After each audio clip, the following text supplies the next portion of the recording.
Voilà, donc nous voici réunis pour un nouveau tutoriel qui va nous permettre d'apprendre à utiliser la machine à commande numérique Charlie Graal, qui est une fraiseuse à commande numérique.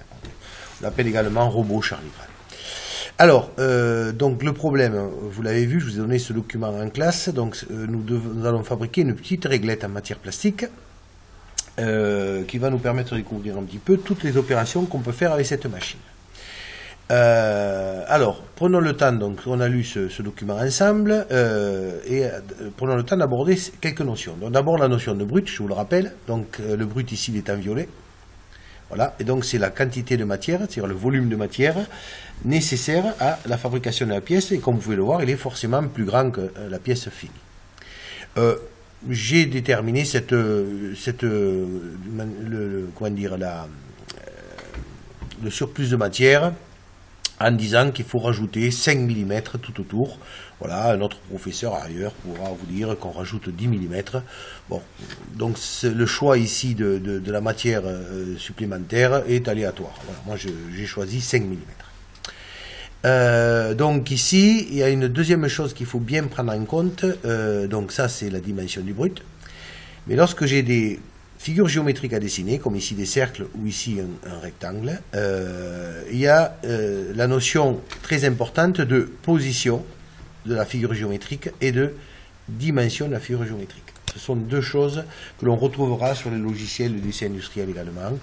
Donc il faut bien faire la différence entre ces deux notions. La position répond à la question où se situe la figure, et la dimension, donc, quelle est sa taille. Voilà, donc pour ce faire, vous avez rempli ces tableaux ici, hein, donc je ne vais pas revenir dessus. On a vu ici qu'on a besoin de connaître la position du point dans le plan qui est donné par son abscisse X et son ordonnée Y, voilà, donc tout ça on l'a vu en classe quand vous avez rempli ce document.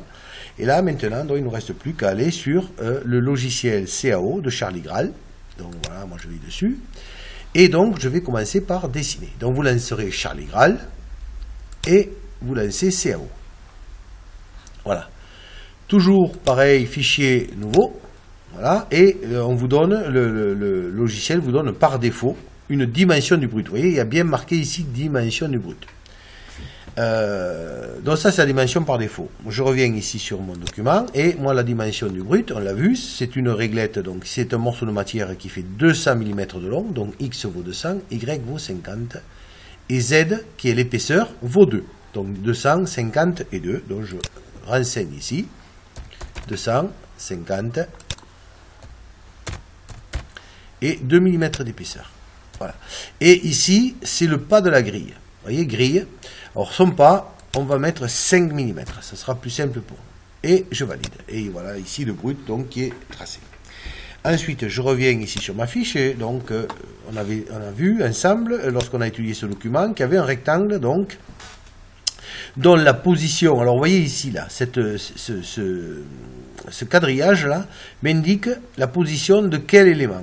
Donc ici, j'ai coché en bas à gauche. Donc, quand je dis que la position, c'est 5, 5, c'est la position de l'angle inférieur gauche qui se situe à 5, 5, c'est-à-dire la position de cet angle-là. On voit que X ici vaut 5 et que Y vaut 5 puisque c'est un carreau.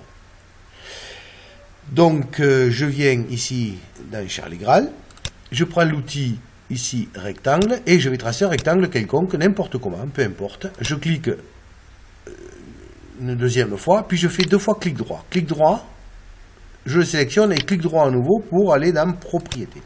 Et là je vais dire, donc je vérifie, vous voyez, je peux modifier ici le choix, donc je choisis bien l'angle inférieur gauche. Et je dis que cet angle inférieur gauche est bien à 5, 5. Voilà. Et si je valide, vous allez voir donc que la pièce vient dans la bonne position. Par contre, elle n'a pas la bonne dimension. Alors la bonne dimension, le rectangle, donc on a mesuré la valeur X, donc la dimension du rectangle c'est 190 mm, et la hauteur 40 mm. Donc je reviens ici.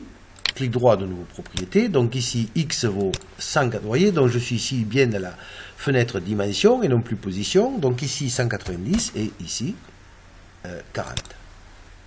Voilà. Je laisse Z à 0 ici. Voilà. Et là maintenant j'ai la bonne position et la bonne dimension. Voilà. Et je continue. Donc ensuite, ici, je dois faire un premier cercle. Donc le cercle numéro 1, que nous avons fait ensemble, où on a vu que x valait 25 et y valait 25. Donc la position x vaut 25.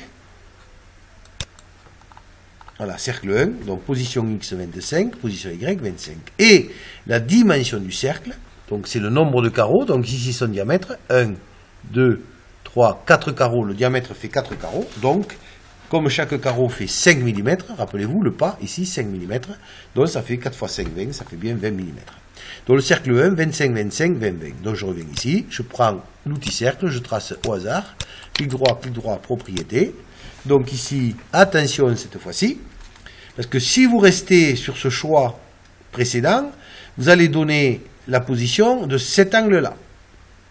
Alors que pour un cercle, le point remarquable, c'est son centre. Donc ici, je pense à cliquer centre du cercle, et ici, je dis que ça faut 25, 25, 20, 20.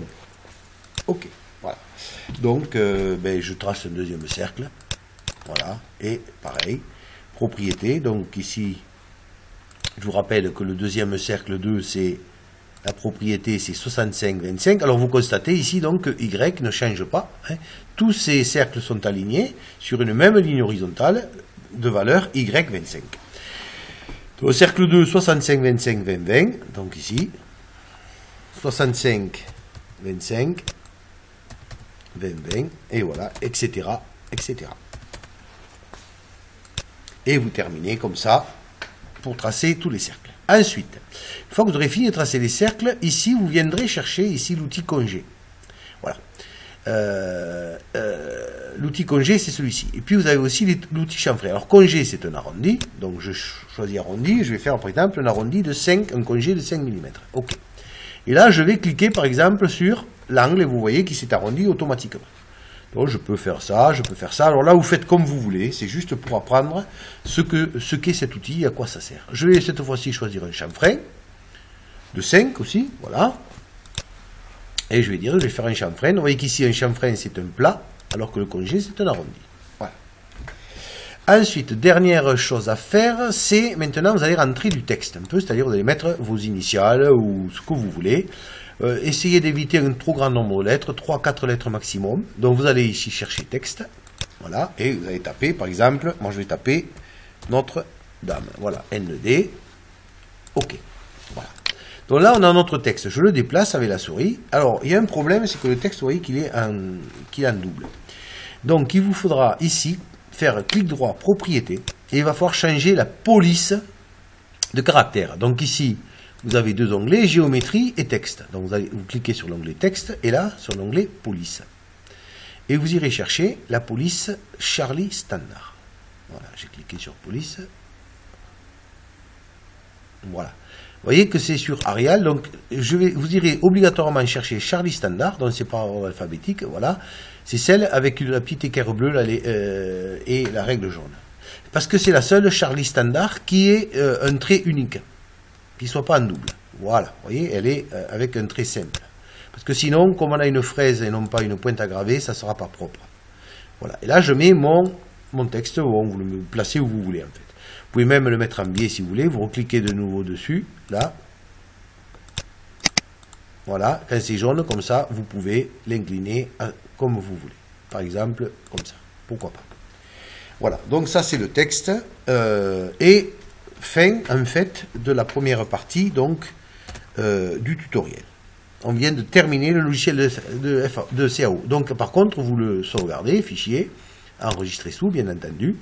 Alors là méfiez-vous s'il vous plaît, rappelez-vous, on va cliquer sur cette flèche là qui me donne accès à tous les chemins possibles. Et vous allez le mettre bien sûr dans votre dossier comme d'habitude dans classe, etc., etc. Et vous allez lui donner le nom de, par exemple, de réglette. Pourquoi pas. Voilà. Donc je ne le fais pas.